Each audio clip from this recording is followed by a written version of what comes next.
e são inúmeras, principalmente quando a gente fala de salário mínimo.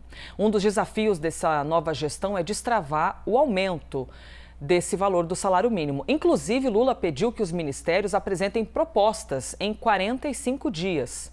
Sobre esse assunto, a gente conversa agora com o ministro do Trabalho e Emprego, Luiz Marinho. Ministro, bom dia, hein? Obrigada pela gentileza de conversar com a gente aqui na CNN Brasil. Bom dia, Elisa. Bom dia aos telespectadores, internautas. É um prazer enorme falar com vocês para trazer esclarecimento para o nosso povo. É muito importante que a gente esclareça. Nosso governo, dirigido pelo presidente Lula, é um governo do diálogo, da construção coletiva. Portanto, falar com a imprensa, para nós, é uma obrigação com o povo trabalhador, com o povo brasileiro, de trazer as informações e tirar qualquer dúvida que tenha. E, acima de tudo, motivar e incentivar a negociação. O presidente Lula, como você disse na abertura da matéria, que assinou um despacho criando um grupo de trabalho proposto por mim, entre vários ministérios, junto com as centrais sindicais, para construir uma política de retomada do crescimento real do salário mínimo, valorização do salário mínimo. Eu fui ministro do presidente Lula no primeiro governo, de julho de 2005 a março de 2007, início do segundo mandato. E lá, quando eu fui para o governo, em 2005, eu propus ao presidente que a gente criasse esse mecanismo, criamos, deu muito certo, que foi interrompido a partir do golpe contra a presidenta Dilma e aprofundado entre Temer e Bolsonaro o desmonte dessa política, entre tantas outras. E agora nós pretendemos retomar. Estou aqui à tua disposição para esclarecer qualquer dúvida. Vamos em frente, então. Inclusive, nós estávamos vendo, antes de chamar o senhor, aquelas imagens que são um absurdo e não tem jeito, né, ministro? Toda vez que a gente assiste, a gente fica apavorado novamente. Porque além de todo o dinheiro para conseguir dar conta da nova gestão e dos novos projetos, tem ainda o dinheiro para conseguir reconstruir e recolocar no lugar toda a arruaça que foi feita pelos criminosos. Ministro, olha, o senhor já foi ministro outras vezes, né? Já tem experiência no ministério, também já foi prefeito em São Bernardo do Campo, aqui de uma baita região importante do estado de São Paulo, e agora lidera mais uma vez um ministério. Gostaria de ouvi-lo sobre a complexidade de conseguir aí em 40 ou 45 dias oferecer as sugestões que foram pedidas pelo presidente Luiz Inácio Lula da Silva. Como o senhor imagina que vai ser arquitetar essas sugestões e de onde seria retirado exatamente o dinheiro para dar conta de bancar o aumento que os trabalhadores merecem? Olha, Elisa, a construção da política permanente, valorização do salário mínimo, não é difícil construir, até porque nós já tivemos essa experiência e lá nós construímos com a seguinte base: é a reposição da inflação mais ganho real, com base no crescimento da economia. Então, o que vai sustentar um processo de crescimento do salário mínimo é valorizar a partir. Cresceu a economia, cresce além da inflação o poder de compra do salário mínimo. E aí você vai monitorando de ano a ano a economia, o crescimento do salário, que estimula o crescimento da renda, da massa salarial no país, para fomentar o crescimento da economia também. Então, um dente dessa engrenagem vai puxando o outro e vai construindo positivamente. Essa foi a experiência que nós vivemos de 2005 a 2012, especialmente. A 2013, 2015, a partir do golpe contra a presidenta Dilma, isso deixou de existir. Se o salário mínimo, se essa política tivesse sido mantida por Temer e Bolsonaro, hoje o salário mínimo valeria R$ 1.396. Veja só a diferença que se tem de 1.302 para 1.396. Então, nós vamos retomar seguramente. O que nós vamos construir é se a gente estabelece o mesmo mecanismo, os mesmos indicadores que foi da política passada, ou se a gente modula algum indicador para lá e para cá. Portanto, nós temos 45 dias para formular, com a possibilidade de renovar por mais 45 dias, ou seja, 90 dias nós temos que entregar ao presidente Lula para oferecer informação ao conjunto do povo brasileiro e oferecer ao Congresso Nacional a possibilidade de aprovação de um projeto que estabeleça a partir daí essa política. Evidente, Lisa, que nós sempre colocamos prazo para avaliação, reavaliação, se é preciso acelerar esse mecanismo, se é preciso tirar o pé do acelerador, se deu alguma complexidade, ou seja, eu falo isso para chamar a atenção do chamado mercado. O mercado, qualquer coisa que fala disso, já entra em nervosismo, entra em paranoia. Então, a gente mostra assim, tranquilidade, ninguém vai ser aventureiro, irresponsável para criar uma complexidade da economia. É preciso que a gente mantenha o controle da inflação, é preciso que a gente mantenha o controle fiscal, ou seja, o equilíbrio. Nós estamos trabalhando, e nessa equipe vai estar o ministro Fernando Haddad, eu, o ministro da Casa Civil, o ministro de Gestão de Pessoas, da Indústria e Comércio, ou seja, nós estamos numa equipe muito madura para reconstruir uma política que seja a garantia do crescimento do poder de compra da classe trabalhadora, mas, ao mesmo tempo, garantir os indicadores da economia, que ele continue funcionando perfeitamente.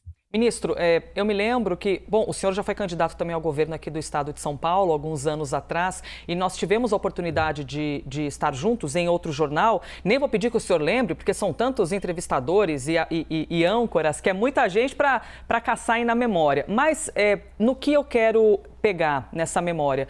Eu me lembro de ter questionado o senhor sobre como retomar a confiança para dentro do Partido dos Trabalhadores, visto que a história nos mostra, né, tudo o que aconteceu, todos os escândalos de corrupção e todos os aspectos sensíveis dentro do partido.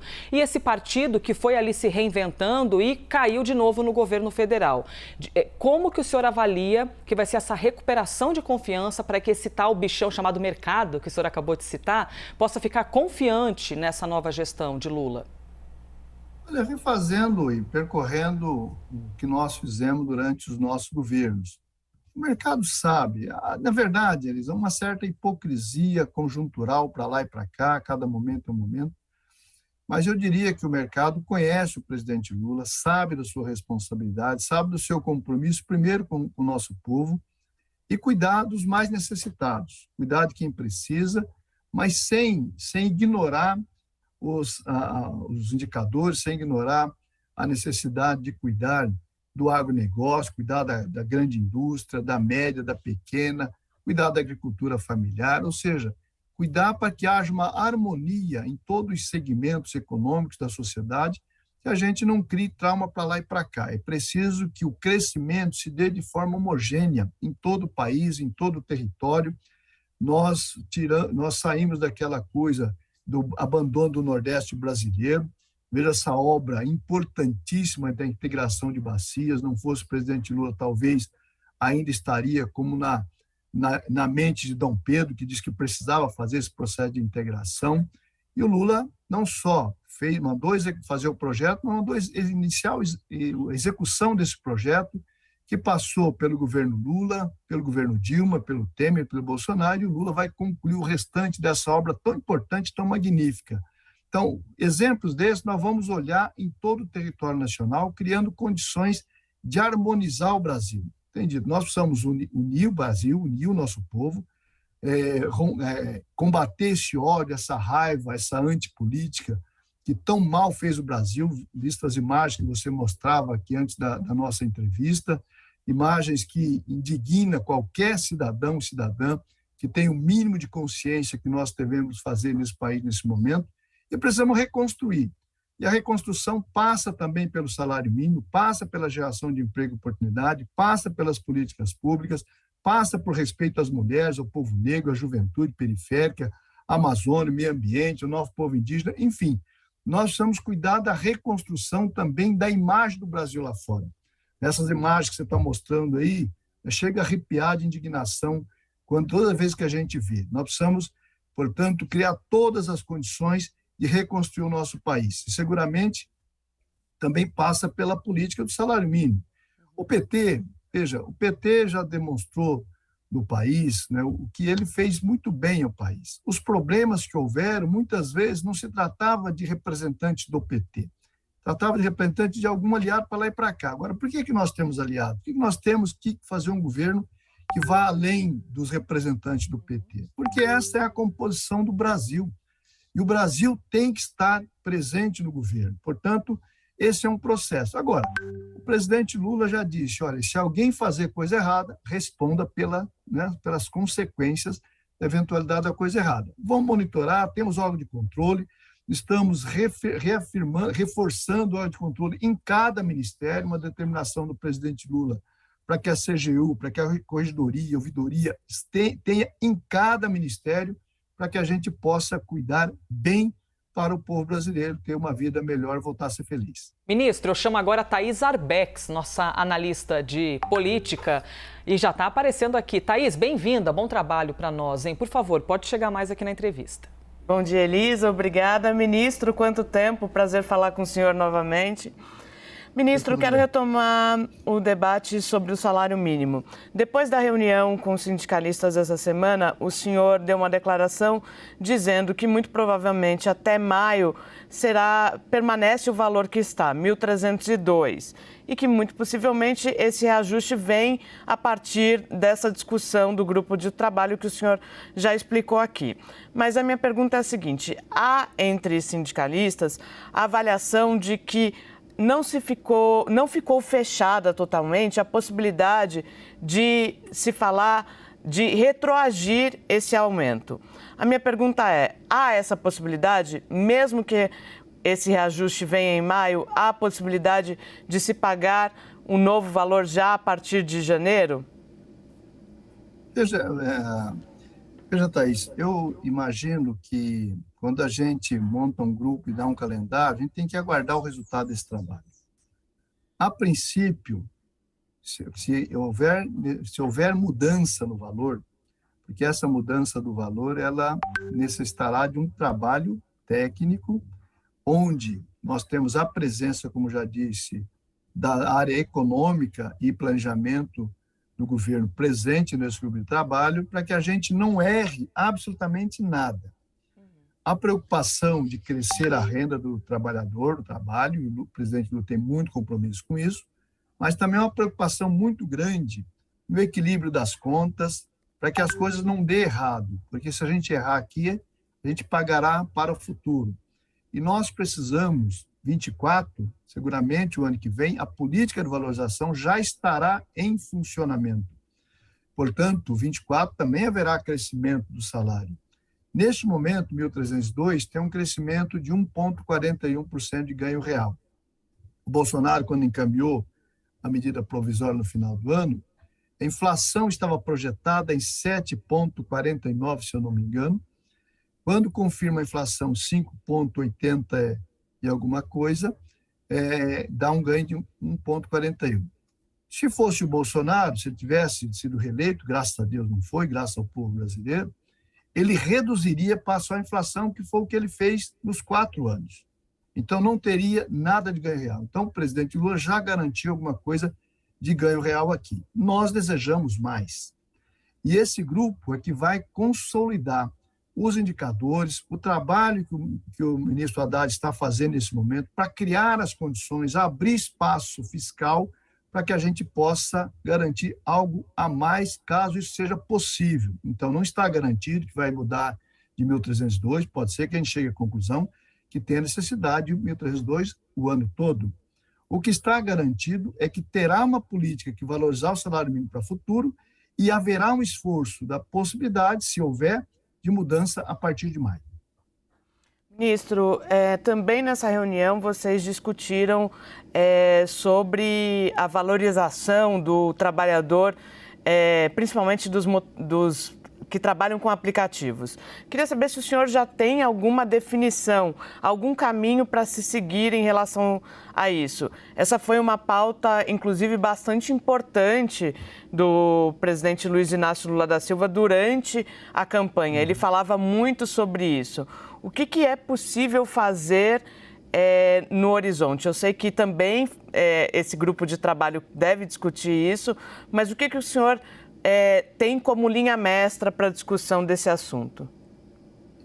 Veja, Thaís, isso é um trabalho complexo. Nós criamos, no espaço do presidente, esse grupo do salário mínimo e, durante esses 30 dias, já está correndo, já tem menos de 30 dias agora, vamos criar mais 2 grupos de trabalho para cuidar disso. Um é para discutir a valorização da negociação coletiva, do contrato coletivo, da organização sindical, fortalecimento dos sindicatos. Quando fala de sindicato, não é só de trabalhadores e também de empregadores. e o outro grupo exatamente para cuidar do debate dos trabalhadores em plataforma, em aplicativos, e aí tem uma complexidade muito grande. A linha que vai nos conduzir é a valorização do trabalho e de proteção a esse trabalhador. Vamos imaginar que é mais fácil de fazer uma figura de linguagem, que é o trabalhador que está aí no trânsito, para lá e para cá, ou de bicicleta, ou de moto, nesse trânsito maluco das grandes cidades. Nas pequenas cidades é mais tranquilo, mas nas grandes cidades é muito perigoso.